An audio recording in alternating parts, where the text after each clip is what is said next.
तुमसर में आदिवासी विद्यार्थियों के लिए लगभग 6 करोड़ रुपए खर्च कर नए छात्रावास की इमारत का निर्माण किया गया। यह इमारत 3 वर्षों पहले बनकर तैयार हो गई, पर अब भी छात्रावास पुरानी जर्जर इमारत में है, जिससे आदिवासी विद्यार्थी जान जोखिम में लेकर इमारत में रहने के लिए विवश है। मात्र नई इमारत में छात्रावास के स्थानांतरण पर प्रशासन का ध्यान नहीं है। तुमसर तहसील के आदिवासी विद्यार्थियों के लिए राज्य शासन ने अंदाजन 6 करोड़ रुपए खर्च कर शासकीय ITI के सामने नई इमारत बनाई। यह निर्माण कार्य पूर्ण हुए अभी 3 वर्ष पूर्ण हो चुके हैं, लेकिन अभी भी किराए की इमारत में छात्रावास शुरू है। किराए की इमारत वर्तमान में जर्जर हो चुकी है, जिससे विद्यार्थियों की जान को खतरा निर्माण हुआ है। प्रशासन द्वारा स्थानांतरण को लेकर विलंब अपनाया जा रहा है। आदिवासी विद्यार्थियों के लिए बनाए गए आदिवासी विकास प्रकल्प कार्यालय का संचालन भंडारा से होता है। आदिवासी विद्यार्थियों को शहर में रहकर शिक्षा लेना संभव हो, इस उद्देश्य से नया छात्रावास बनाया गया। राज्य शासन के आदिवासी मंत्रालय द्वारा छात्रावास बनाया गया। नागपुर में आदिवासी विभाग के अपर प्रकल्प आयुक्त शासन ने नियुक्त किए हैं। उनका भी स्थानांतरण के मुद्दे पर ध्यान नहीं है। आदिवासी विद्यार्थी गत 3 वर्षों से पुरानी इमारत में निवास कर रहे हैं। नई इमारत होने के बावजूद विद्यार्थियों को जर्जर इमारत में निवास करना पड़ रहा है, जिसके चलते आदिवासी नेता तथा विद्यार्थियों के पालकों ने शुक्रवार 9 अगस्त को आंदोलन कर नई इमारत में प्रवेश करने का फैसला लिया है। इसके पहले आदिवासी संगठन ने इस मुद्दे पर आदिवासी विकास मंत्री व जिले के पालक मंत्री अपर आयुक्त जिलाधिकारी को शिकायत दी। जिला आदिवासी कांग्रेस के जिलाध्यक्ष अशोक उइके ने इसे लेकर संबंधित विभाग के अधिकारी व नेताओं को शिकायत दी थी। अशोक उइके, जिल्हा अध्यक्ष आदिवासी काँग्रेस भंडारा जिल्हा। ही जी आपण बिल्डिंग बघत आहात, आज 1 वर्ष होत आहे ह्या बिल्डिंगला आणि अजूनपर्यंत ह्या बिल्डिंगमध्ये मुलांचे वसतिगृह मुलांना इथं म्हणजे अजूनपर्यंत स्थानांतरण करण्यात आलं नाही आणि तात्पुरता म्हणून ही बरी एक बाजूच्या बिल्डिंग आहे, ती मुलींची आहे आणि ही मुलांची आहे।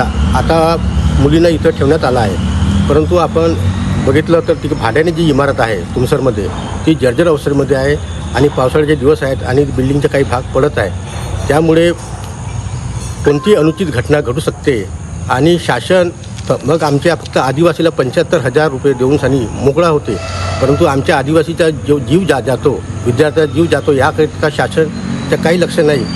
आणि याकरिता ह्या आपल्या वसतिगृहाकरिता आम्ही आंदोलनसुद्धा केलं होतं आणि आता आम्ही आपल्या विद्यार्थ्यांची परिस्थिती आम्ही बघू शकत नाही आणि त्यामुळे आम्ही शासनाला आणि प्रशासनाला निवेदन दिलं आहे की येत्या 9 तारखेला जर हे वसतिगृह जर आमच्या विद्यार्थ्यांना जर उपलब्ध करून दिलं नाही तर आम्ही जनतेसोबत पालकसोबत ह्या वसतिगृहामध्ये आम्ही प्रवेश करू। तुमसरमध्ये कसं आहे की मुलांचं वसतिगृह हे किरायाच्या याच्यात आहे आणि मुलींचं वसतिगृह आम्ही शासकीय इमारतीत सध्या सुरू आहे, परंतु मुलांचं वसतिगृह आणि मुलींचं वसतिगृह यांचं वाढीव बांधकाम जे आहे ते वाढीव बांधकाम पूर्णत्वास आलेलं आहे।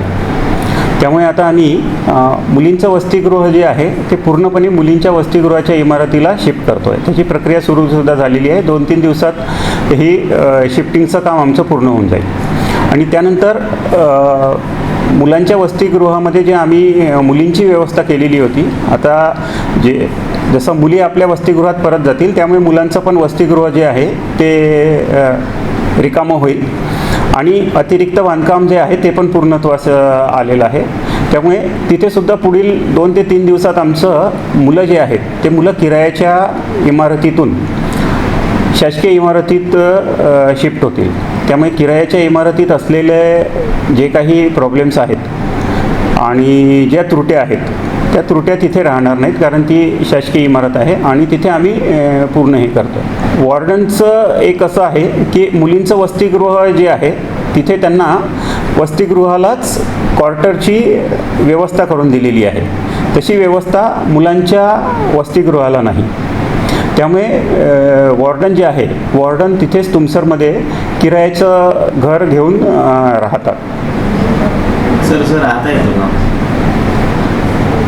त्यांना तिथे क्वार्टर नसल्यामुळे त्यांना गावातच राहणं कंपल्सरी आहे आणि त्यामुळे ते गावात दुसरीकडे किरायाचं घर घेऊन राहतात। आणि मुलींच्या वसतिगृहाला क्वार्टर आहे, तिथल्या स्त्रीगृहपाल जे आहेत त्या तिथेच क्वार्टरमध्ये राहतात. भंडारा गोंदिया जिला वासियों के लिए खुश खबर है। अब आपका मनपसंद channel BS crime India news अब आपके केबल नेटवर्क पर, जी हां, अपने केबल नेटवर्क के एशियन चैनल नंबर 50 पर उपलब्ध है। BS क्राइम इंडिया न्यूज पर खेल, राजनीतिक, क्राइम, साहित्य व अन्य खबरें प्रकाशित की जाती है। हमारे साथ जुड़ने के लिए तथा हमारे चैनल में खबरें, विज्ञापन आदि के लिए संपर्क करें 8669151757 पर।